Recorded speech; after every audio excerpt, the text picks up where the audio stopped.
RRQ will be headed into the blue side, while EVOS Your SG on the red. banned. Now, it's Marta being banned away by RRQ instead. Yeah, I think RRQ definitely see the power of the Masha. team Don't is want to banned. deal with it because again, it pries your team a little bit too hard. Does a really good job at split pushing compared to like something like a Hayabusa.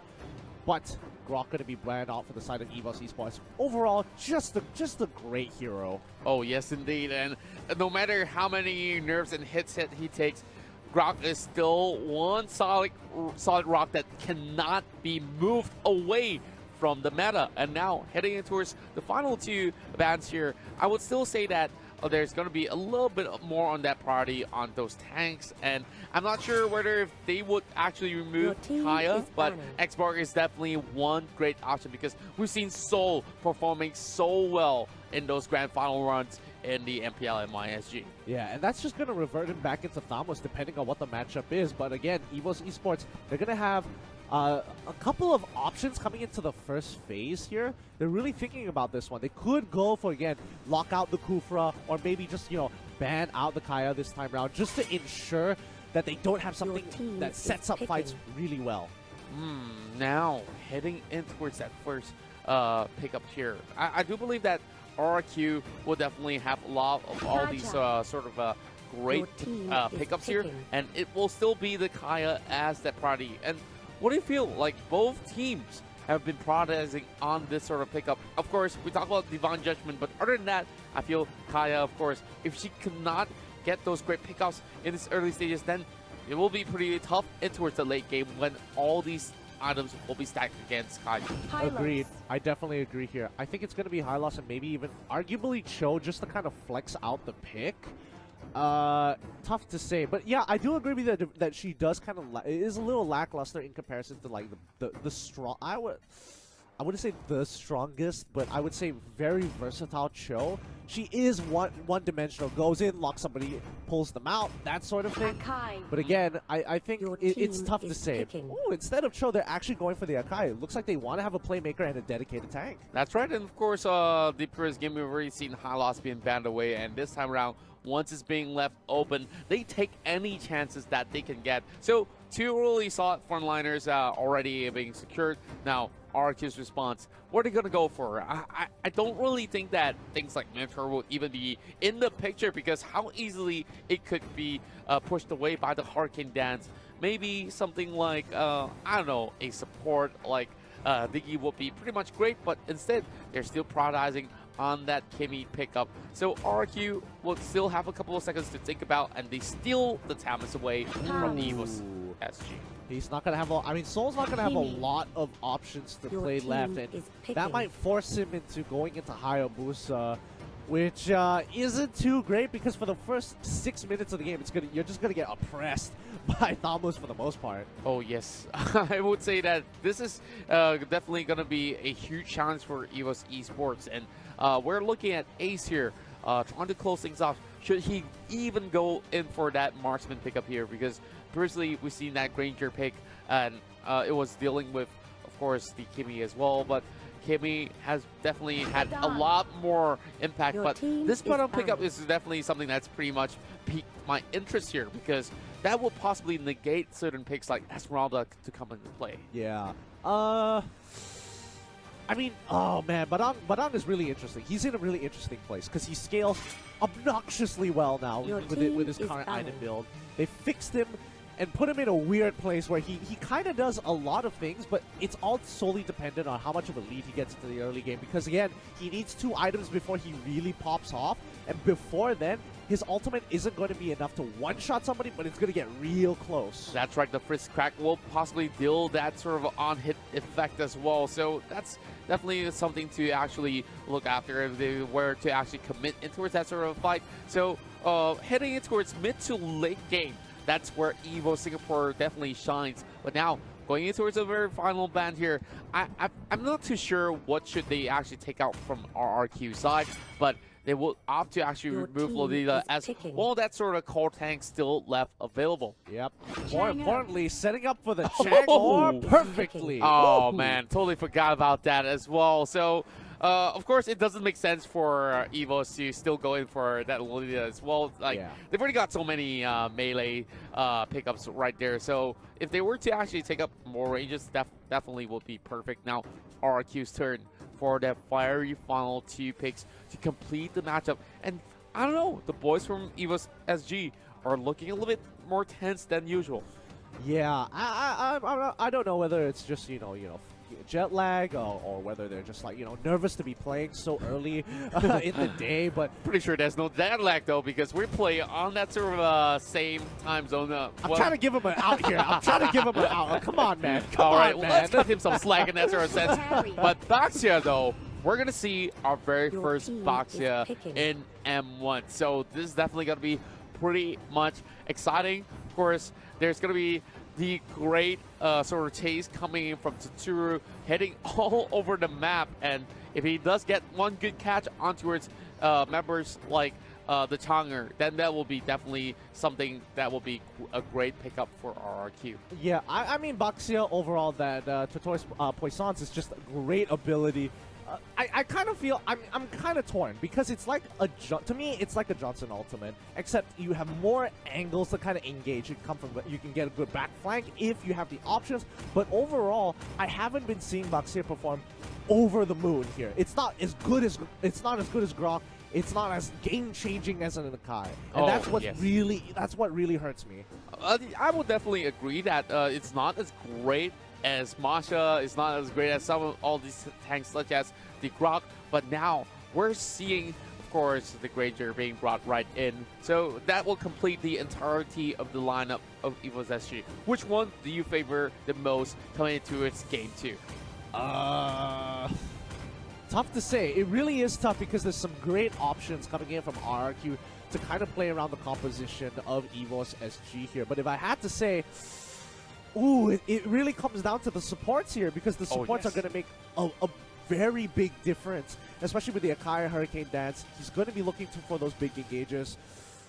The Baxia as well as the Kaja, that's a tough combination to beat. I'm not going to lie. I'm leaning a little bit, just a little bit towards RRQ because they have a lot of options to get on top of the Chang'e. And it's really on Oh Dear Bambi to be in a better position in comparison to the supports from RRQ if they want to win this matchup. From my side, I do like the side of EVOS Singapore having a little bit more security hitting into its mid-game. Agreed, as compared to what they drafted back in Game 1. This is definitely a lot better than what we saw. At least they understand now that we need some of all these members to at least soak some damage. So they've got that crossed out on those checkboxes. Yes. And now bringing back that Chang'e pick that they did pull out in those grand finals back at MYSG. So this is one of that sort of a pocket pick strat that they do have coming in towards M1. Well, I mean, it was like a pocket pick strat, and then it just became meta. Now everybody is just like, all right, I'll just have Chang'e in the back of my mind, but let's go into game 2. This is between Rex Regum Geon against EVOS SG Game 2. That's right, and if you haven't got yourself the tickets to MLBB M1 World Championship, it's happening on the weekends here in Asiat Arena, so make sure you guys grab it real quick with the promo codes being provided. Now, we're starting off with a 2 versus 2 over mid lane. Of course, topside, we're going to see a little bit of that tussle between Tsuru, Ace, as well as Potato. They're already on the prowl, already dealing quite a chunk of damage, but this shouldn't be too much of a problem for them to actually face off with. So, of course, we're seeing a little bit of Revitalize for Liam here. So, what do you feel about Revitalize on Baxia? Great spell. Absolutely great spell. But it also allows Baxia to kind of hold on his own when he goes for an engage and the team isn't able to follow up like exactly on time here. But I think overall, it's pretty smart what both teams did right now.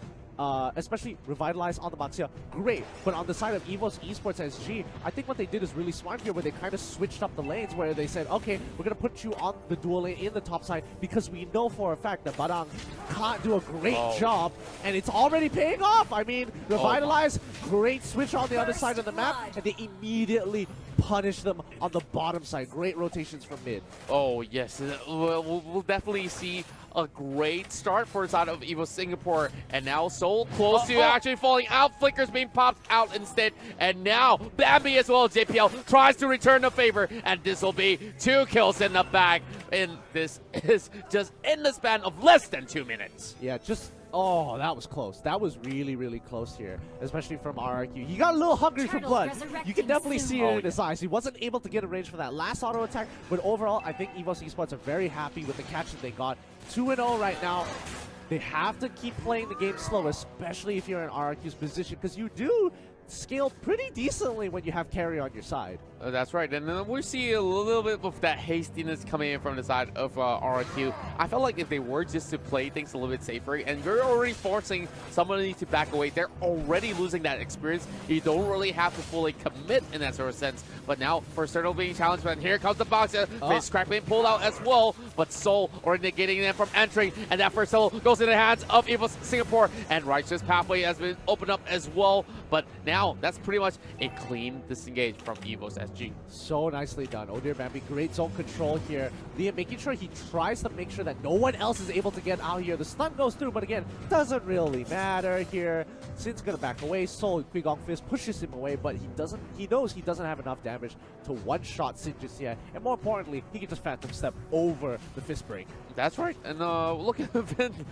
Even that sort of distance, he's getting chunked out by Chang's ult, and Liam here possibly trying to actually get a couple of all that sort of informations. Now, a couple of minutes have passed, but the next objective will still be on the top side of the river, as Ace as well as Potato has been doing such an absolute great work against the Tirurs thus far.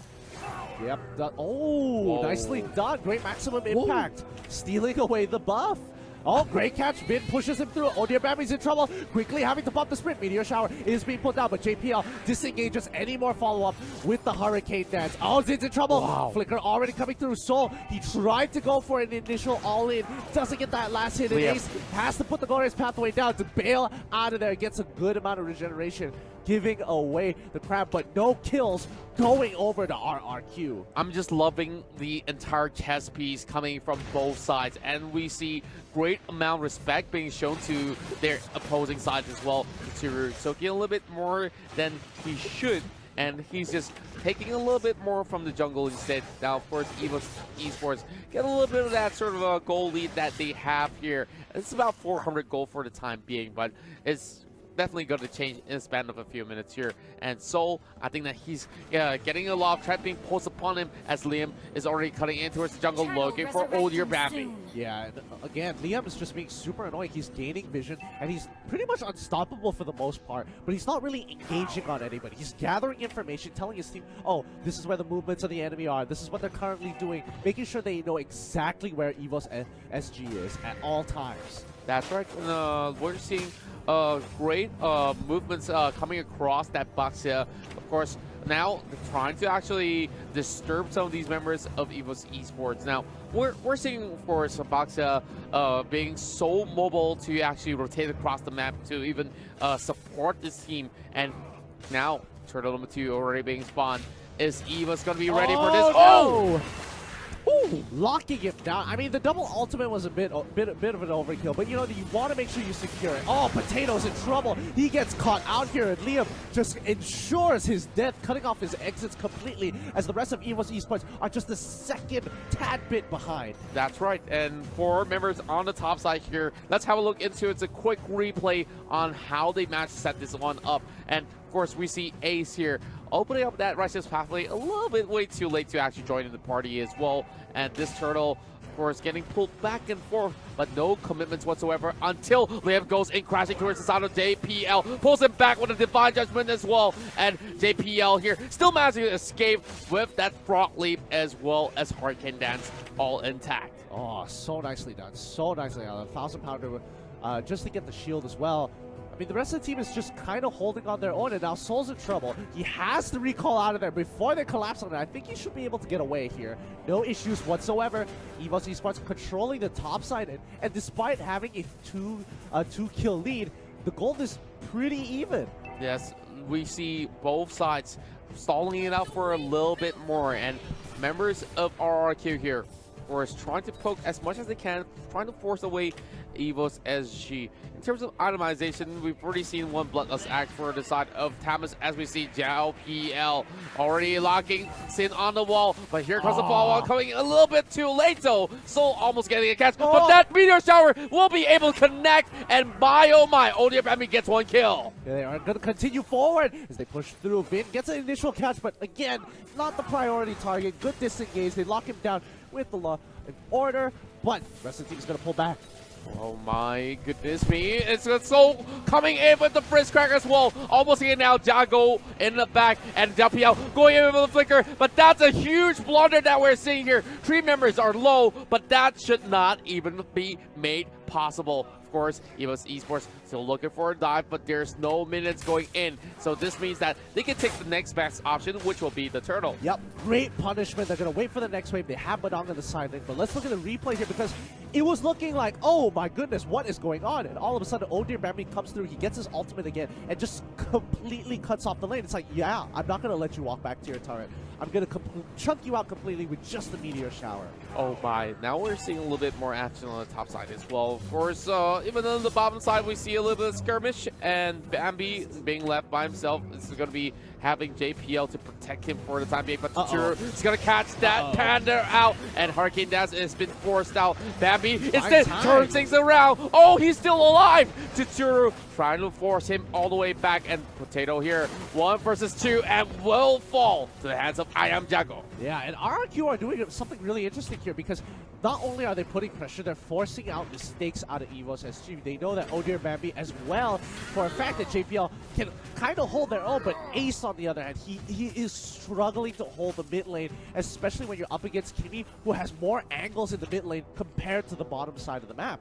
Now, of course, I would say that Kimmy here solely scaling in towards the late game here will be something that's going to be pretty much vital for the side of RRQ, because this Kimmy is just going to get stronger and stronger as the game progresses. And heading in towards this minute right here, we're seeing so many of these objectives being leaning over the top side here, as RRQ has absolutely great control. But then again, look at EVOS here, still desperate for a catch, still trying to look for that opportunity, but Liam has been the bane of every sort of team fight that they get into. Yeah, I mean, Liam is basically just spotting out EVOS Esports wherever they are, making sure that they don't have angles, and he's more importantly cutting off rotation paths for EVOS Esports. Like, they have to take such a long detour to get to another lane. They can't just beeline it to the top side of the map or beeline it to the bottom side wherever they want to, because Baxia is just like, no, I'm not going to let you.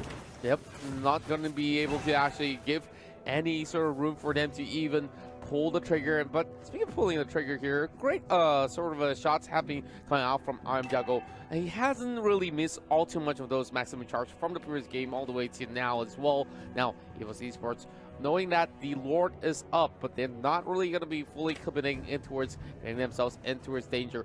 Jiao also trying to set up a little bit of that sort of a camp, as we see a golden staff have been purchased by the Badang. That's a huge buy. That means he has a lot of damage in store. He just needs an opportunity to get to that backline. I think he should be able to one-shot carry here. Oh, Liam takes quite a bit of damage. Meteor Shower on the opposite side, trying to zone out the two main carry, the two playmakers as well as the carry. Wow. Now, I'm seeing a lot of all these turrets slowly falling off for the side of EVOS SG, and they don't really seem to be responding all too well, but they are sticking as a unit over on the mid side here. And we see Ace being a really vital member to actually keep members of EVOS SG well in life in those team fights. Meteor Shower has been expended, trying to take down Liam. Not really going to be having all too much of the room to actually step further in towards the jungle, as Liam will be forcing them to back away as well. Yeah, and what used to be EVOS Esports having a good lead, RRQ have actually caught back up and surpassed them in gold. And this is kind of surprising because I would have expected by now EVOS SG would still be in the lead, even if it's by a little bit here. Oh, I would say that it's definitely not too high of a surprise, because they managed to secure the turtles and taking even more objectives than EVOS. So that means even more gold being funneled into the hands of RRQ, but Ace knows what's up. The Lord has been taken down to 50%, and EVOS, if they really want this Lord, they really gotta make a move. And now here comes the team fight as well, forcing it on the tour. But Liam in the middle of it all, it won't be. Rice is going to open up. PL opens up the Hurricane Dash, but will force them away. But Liam somehow is still alive. Then be forcing out the meteor shower as well. But none of these members of RRQ can even be bothered about that as they take down yet another tower. RRQ is just so smart. Like, Liam is able to tank so much with the Revitalize. He's holding back 4 members from the enemy team. And now they're going to go for another rotation. Oh, they already popped the Meteor Shower. They get the first initial kill, finally getting rid of the Boxer. He doesn't have Revitalize to kind of power through the damage.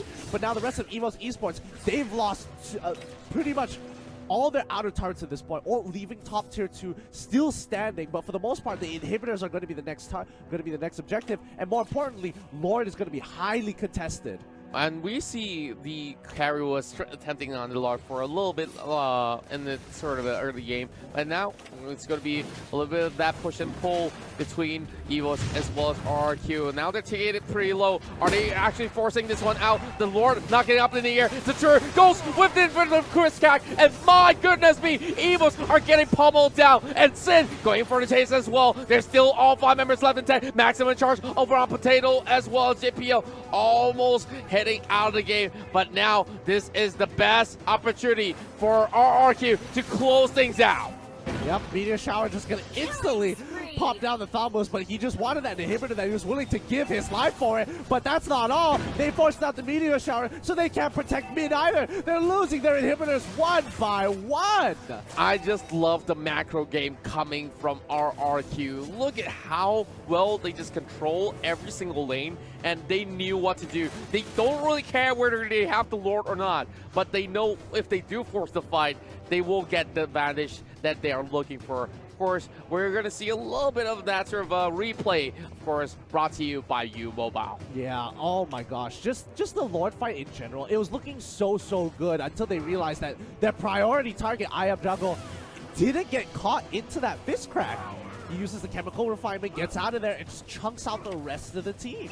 Yeah, it's going to be pretty much difficult for even EVOS to actually come back into the game, only having 1 tower as well as the Lord already marching in. Bambi being forced to use the Meteor Shower to even take down the health. But RRQ, of course, still needs those minions to come right in. Now, JPL, though he is that tanky archetype, but he's still level 12. He couldn't possibly do all too much, especially when you have too many of these members in the front line with that flicker as well as Divine Justice pulling them back as well. That's the first kill, as well as the killing spree for Vin. But now look at the Tur go. Oh, that's a big blow. And instead of getting those kills, they want to secure the game. And game 2 will also be in the hands of RRQ 2 in a row. What a strong performance coming in from RRQ there. Like, honestly, what is there left to say? The early game was going pretty good for EVOS. A couple of pickoffs here and there, and it was like, oh, that's great. This is looking good. They're coming back to form, and all of a sudden, RRQ